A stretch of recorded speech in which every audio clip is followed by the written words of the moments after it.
بسم اللہ الرحمن الرحیم۔ السلام علیکم۔ اللہ کی رسی کس سے کہا گیا ہے؟ ہم نے یہ اکثر سنا ہے کہ قرآن میں آیا ہے کہ اللہ کی رسی کو مضبوطی کے ساتھ پکڑو اور تفرقے میں نہ پڑو۔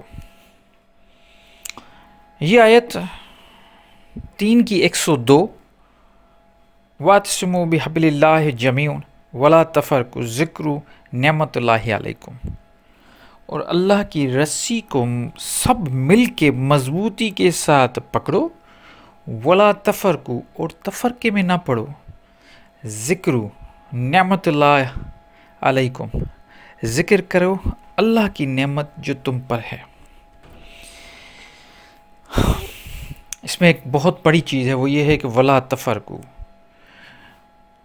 میں نے ایک مرتبہ ایک مولوی صاحب جمعے کی نماز پڑھا کے باہر نکلے، تو میں یہ بات بتا رہا ہوں، تقریباً جب میں چھوٹا تھا تب میرے دماغ میں ایک چیز آئی، یہ فرقوں اور تفرقے کے حوالے سے۔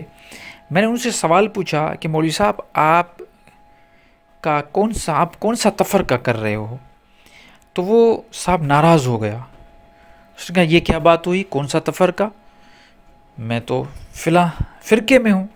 تو میں نے کہا فرقہ، تفرقہ، فرق، یہ لفظ اس وقت بھی مجھے یہ ذہن میں چیز تھی کہ یہ لفظ تو ایک ہی ہے۔ تفرقہ تبھی آتا ہے جب آپ کسی میں فرق کرتے ہو، اور فرقے اس لیے بنے ہیں کہ مختلف جو فرقے ہیں وہ فرق کرتے ہیں شریعت میں، اپنے اپنے حساب سے اپنے اپنے امام کو فالو کرتے ہیں، اور پھر جو بھی تھوڑی بہت چینجنگ آ جاتی ہے اس میں وہ اپنے آپ کو اپنے شرعی مسائل میں، چاہے وہ نماز ہو، روزے ہوں، کوئی بھی شرعی جو بھی حکم ہے، اس میں جب تھوڑی بہت فرض میں چینجنگ آتی ہے تو وہ ایک فرق جو آتا ہے اس سے تفرقہ بن جاتا ہے۔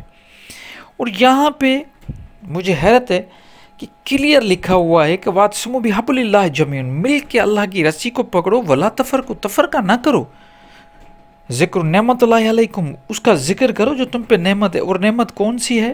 اللہ تعالیٰ بار بار نعمت اللہ علیکم فرماتے ہیں۔ اس کا مطلب ہے کہ یہ جو قرآن ہے یہ ایک نعمت ہے، اس کا ذکر کرو۔ اچھا، حبل ایک لفظ ہے، بحبل اللہ، اللہ کی رسی۔ اب حبل کا ایک جگہ اور بھی استعمال ہوا ہے، وہ یہ ہے کہ وَنَحْنُ أَقْرَبُ عَلَيْهِ مِنْ حَبْلِ الْوَرِيدِ، ہم اس کے شہرک کے بھی قریب ہے۔ اب حبل کو رگ بھی کہا گیا ہے۔